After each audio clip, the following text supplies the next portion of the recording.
It's hot, it's so hot, but it's delicious. I love coffee. Also, I think I'm getting sick. I'm starting to get the sniffles. This isn't good.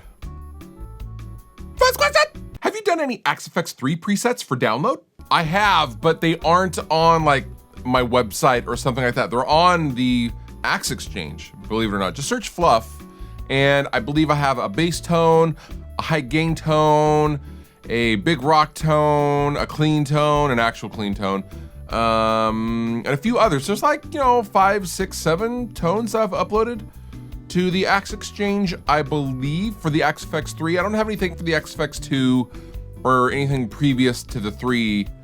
But the 3, yeah, I periodically, if I come up with something cool, I'm like, yeah, that's pretty neat, and I'll just upload it. So I will link down below in the description if you want to go and play with my Axe FX 3 presets. Thoughts on the My Chemical Romance Rage Against the Machine reunions? I think it's cool. I mean, it's really clear that, My Chemical Romance, they'll do what they want. And Gerard Way's been busy doing his comic that's been adapted to a show, and like that dude's been busy. And all the MCR dudes have been busy as far as I know.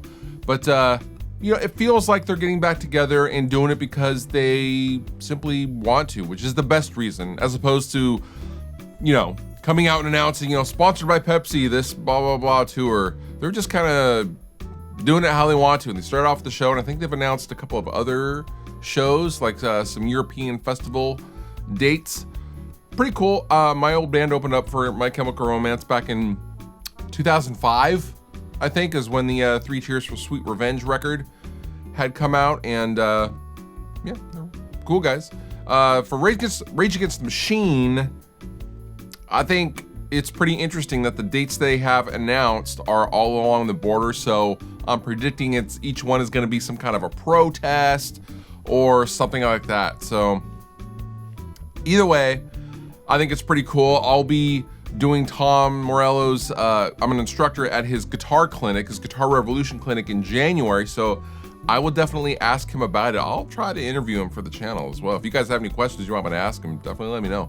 What are your dream studio monitors? That's a good question. For me, I think monitors are like shoes. It takes a while to find ones that, you're truly comfortable in, and you got to break them in and really see if they fit you. And I've had a lot of monitors over the years. For some reason, I always tend to gravitate back towards the Neumann monitors, starting with the KH120s that I mixed on for years. Last year, I stepped up to the KH310As.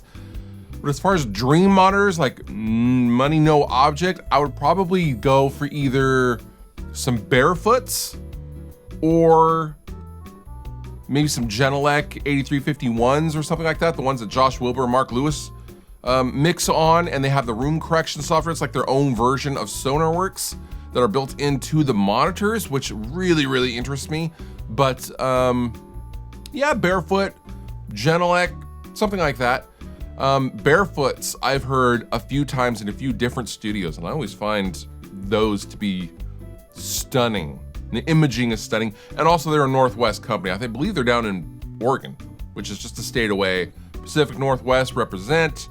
But yeah, Barefoot or Genelec. But honestly, I don't think I'll ever upgrade from the Neumann 310s because these are phenomenal monitors, and they're also really expensive, so I want to use them for a long time.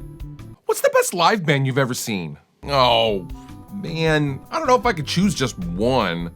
A few come to mind, especially back in the day, and maybe it was because I was so young and I hadn't really seen shows like that. But I will say, even compared to today's shows, some of my favorite shows were a long time ago.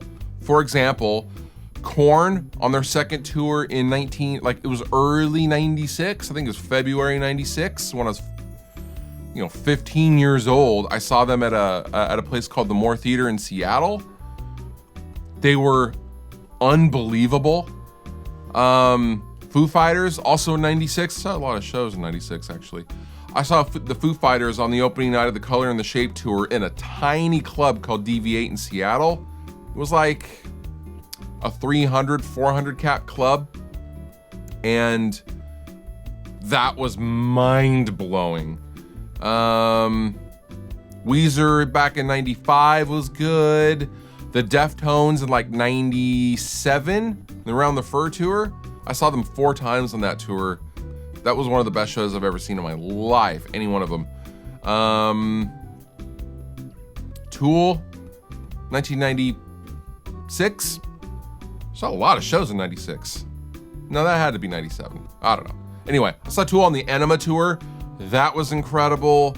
Bring Me the Horizon just a couple of weeks ago was incredible. I don't know, man, I just can't pick just one. That's not fair. But those were all incredible shows that I just mentioned. So yeah, there you go. What is your process for tracking bass? Do you use any software like Nolly Archetype? My bass situation has actually changed quite a bit. I used to be a staunch, I'm going to track everything with one of my basses for real and then process the crap out of it. And then I got lazy and I wanted to sound better and had something more consistent across various tunings. So what I started using was Submission Audio's Eurobass 2 in a lot of instances, MIDI bass. Their P bass, their punk bass plugin is also really, really good. And then when I do track bass, because I do still track bass, most of my processing has been eliminated. And now I just use Neural DSP's Parallax, which is, I would say, the single best bass plugin ever made, hands down. I bought it and I love it. And it's just, it takes the place of like 4 or 5 different things in my processing chain. So I have that and maybe a little bit more of a shaping EQ. And then I'll come in and limit it a little bit, maybe add some grit, and that's it. Like, it's crazy. So yeah, Submission Audio, I'll use MIDI bass. So Submission Audio, Eurobass 2 or punk bass. And if I'm tracking bass, I will typically use Neural DSP Parallax, and really, that's about it. Pretty simple. If you could go back in time to see any concert, which one would you pick? That's a tough question. There are so many like legendary concerts I would have loved to attend, but honestly, like, you know, it would probably be for bands that I never got a chance to see.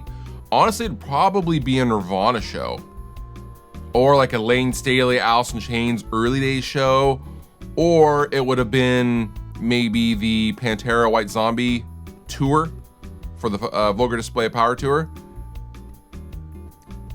It'd be one of those. I don't know. I really can't tell which one I would pick. It'd probably be a Nirvana show, but maybe a Pantera show. It'd be probably the Pantera and White Zombie show, because those are like my two.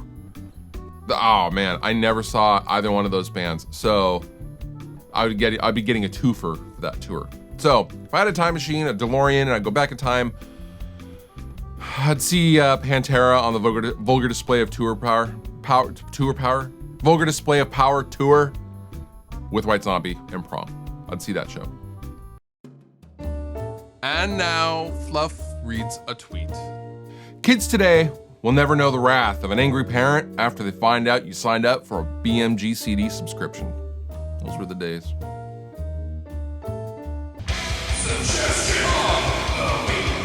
My suggestion to you this week is to come see me and the Dragged Underboys out on tour beginning this upcoming weekend. We are out on the Eyes on the Road tour, doing a short little run West Coast with Colorado and Utah, or Salt Lake City, a few other dates. But you know what? If you want to come and see a rowdy show, come say hi to me and play Mr. Sparkle behind me, come on out. Come see a show. It's going to be a good time.